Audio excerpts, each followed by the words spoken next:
Quando pensamos no Líbano, lembramos de suas montanhas majestosas, florestas de cedros e cidades costeiras, mas poucos sabem sobre os personagens sombrios e eventos intensos registrados nas escrituras que surgiram nessa região.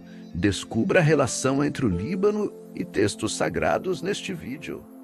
O Líbano, mesmo sendo uma região pequena em extensão, possui grande importância na narrativa bíblica desde o Antigo até o Novo Testamento. Israel teve interações diversas com essa terra, que abrigou glória e decadência. O Líbano, nos tempos bíblicos, era conhecido por suas majestosas montanhas cobertas de neve.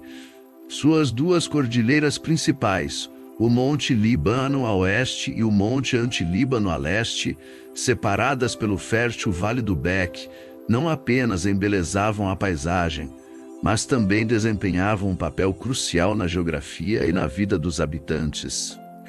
Além disso, as florestas de cedros e outras árvores de grande porte eram recursos naturais abundantes na região. Os cedros do Líbano se destacavam como símbolos da majestade e força da região. As cidades costeiras próximas ao mar Mediterrâneo também contribuíram para a reputação do Líbano como um centro comercial e cultural significativo no Antigo Oriente Médio.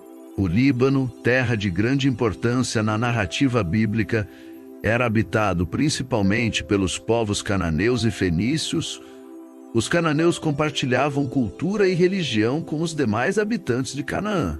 Suas cidades mais proeminentes, Tiro e Sidom, eram grandes centros comerciais e portuários que desempenhavam um papel vital no comércio marítimo do Mediterrâneo. Tiro e são mencionadas repetidamente nas Escrituras não apenas por seu papel econômico, mas também por sua relação com Israel. Na genealogia bíblica, Sidom é mencionada como o primogênito de Canaã, filho de Cão, aquele que foi amaldiçoado por Noé. Embora não fossem potências militares, os fenícios se destacavam por suas habilidades na navegação e no comércio de madeira, especialmente os valiosos cedros do Líbano. Sua influência se estendia não apenas pela região local. Essa interação indireta teve impacto significativo sobre os israelitas, levando-os, muitas vezes, a se afastarem do Deus de Israel em favor das práticas religiosas dos povos vizinhos. Durante a monarquia de Israel, o Líbano desempenhou um papel crucial nas alianças políticas e econômicas do reino. Suas majestosas florestas de cedros tornaram-se uma fonte vital de recursos para a construção do templo em Jerusalém, sob o reinado do sábio rei Salomão. A aliança estabelecida entre Salomão e Hirão, rei de Tiro. Hirão forneceu os renomados cedros do Líbano, outras madeiras nobres e trabalhadores especializados para a construção do templo, enquanto Salomão supriu Tiro com trigo e azeite, produtos abundantes em Israel. Essa troca simbolizou uma parceria pacífica e mutuamente benéfica entre as duas nações, evidenciando a importância estratégica do Líbano na história bíblica. Durante o reinado do sábio rei Salomão, a aliança estabelecida entre Israel e o Líbano, representado pelo rei Hirão de Tiro. Os cedros do Líbano, conhecidos por sua altura e durabilidade, foram utilizados na estrutura do templo, revestindo suas paredes internas e teto. Além disso, Salomão construiu um magnífico palácio com uma estrutura chamada de Casa do Bosque do Líbano. A aliança entre Salomão e Hirão não apenas fortaleceu os laços comerciais entre as nações, mas também simbolizou a cooperação pacífica e mutuamente benéfica entre Israel e o Líbano nesse período histórico. Durante o reinado do rei Acabe e de sua esposa, a princesa Jezabel, originária de Sidom, no Líbano, Israel mergulhou em um período de grande apostasia e corrupção espiritual. Jezabel introduziu a adoração a Baal, o deus fenício das tempestades e da fertilidade, e a Azerá, uma divindade cananeia associada à fertilidade sob sua influência. Os rituais decorrentes dessas práticas idolatras eram moralmente cruéis e imorais. Além disso, Jezabel trouxe sacerdotes de Baal a Israel e perseguiu os profetas do Senhor. Essa conduta provocou grande ira no Senhor, que havia instruído seu povo a se manter separado das práticas idólatras dos cananeus e dedicado exclusivamente a ele em resposta à idolatria promovida por Jezabel, e Acabe. Deus levantou o profeta Elias para confrontar diretamente o culto a Baal. O famoso desafio no Monte Carmelo foi o ápice desse conflito espiritual. Elias desafiou os profetas de Baal a invocarem seu Deus para fazer descer fogo do céu, um teste que falhou miseravelmente. Em contrapartida, após uma oração simples de Elias ao Senhor, a vitória de Elias sobre os profetas de Baal marcou não apenas um triunfo pessoal do profeta, mas também um testemunho público da supremacia divina sobre as forças malignas representadas por Jezabel e seus seguidores. No entanto, mesmo após essa demonstração poderosa da intervenção divina, nos escritos proféticos e poéticos da Bíblia, o Líbano é frequentemente mencionado como um símbolo de beleza, majestade e força. As paisagens deslumbrantes, os cedros imponentes e a exuberância natural do Líbano serviram como metáforas para transmitir mensagens espirituais profundas. Por exemplo, no livro de Cantares de Salomão, os cedros do Líbano são usados como uma expressão de grandeza e romantismo.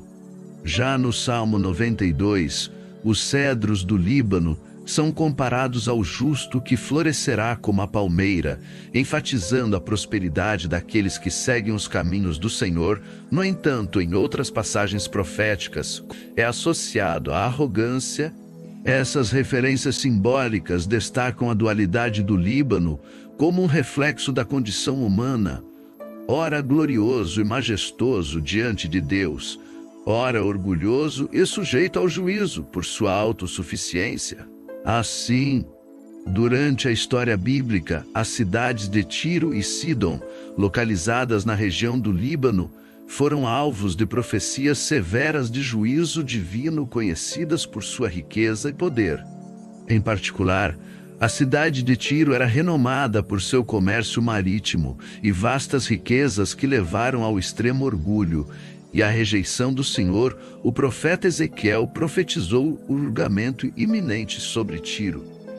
De fato, Ezequiel utilizou uma linguagem simbólica impressionante ao se referir ao rei de Tiro, anunciando um juízo devastador que ecoava não apenas contra um monarca terreno, mas também simbolizava a queda espiritual de Satanás. A profecia se cumpriu parcialmente quando Alexandre o Grande conquistou e destruiu Tiro em 332 AC, testemunhando assim o cumprimento da palavra divina. Da mesma forma, em Ezequiel 28, as profecias contra Tiro e Sidom servem como lembretes impactantes do juízo divino contra as nações que se exaltam acima do Senhor e confiam em sua própria força e riqueza. Durante seu ministério terreno, neste encontro, a mulher descrita como fenícia de nascimento, inicialmente Jesus testou sua fé respondendo que não era correto tirar o pão dos filhos e lançá-lo aos cachorrinhos. No entanto, a mulher persistiu com perseverança e respondeu que até os cachorrinhos comem das migalhas que caem da mesa de seus donos. Diante desse ato de fé e humildade, Jesus elogiou a mulher por sua grande fé e atendeu ao seu pedido, libertando sua filha do sofrimento causado pelo demônio. Esse episódio não apenas demonstrou a compaixão e poder de cura de Jesus. Além disso, as referências frequentes de Jesus às cidades fenícias de Tiro e Sidom em seus ensinamentos serviram como alerta sobre arrependimento e juízo divino.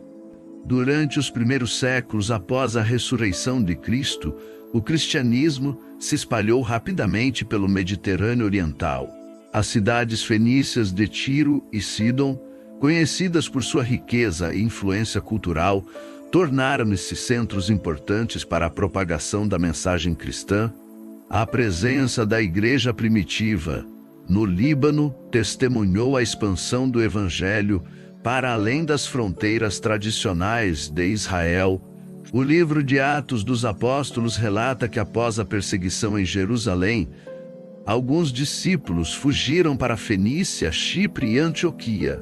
Mais tarde, o apóstolo Paulo visitou a cidade de Tiro durante sua terceira viagem missionária, fortalecendo as comunidades cristãs locais. Essa interação entre o cristianismo nascente e as cidades fenícias do Líbano reflete a universalidade da mensagem redentora de Deus, que não está limitada a uma nação ou cultura específica. Com o avanço do cristianismo, nos primeiros séculos após a ressurreição de Cristo, as cidades fenícias de Tiro e Sidom, conhecidas por sua influência cultural e riqueza, desempenharam um papel significativo na disseminação do Evangelho para além das fronteiras tradicionais de Israel. A presença da igreja primitiva no território libanês testemunhou a universalidade da mensagem redentora de Deus, alcançando gentios e judeus em regiões distantes. O livro de Atos dos Apóstolos relata que após a perseguição em Jerusalém, alguns discípulos fugiram para a Fenícia, Chipre e Antioquia. Posteriormente, durante sua terceira viagem missionária, o apóstolo Paulo visitou a cidade de Tiro. Essa interação entre o cristianismo nascente e as cidades fenícias do Líbano reflete a abrangência da mensagem salvífica de Deus. A história do relacionamento entre Israel e o Líbano revela lições importantes sobre fé, idolatria e soberania divina que possamos refletir sobre esses ensinamentos à luz da palavra sagrada.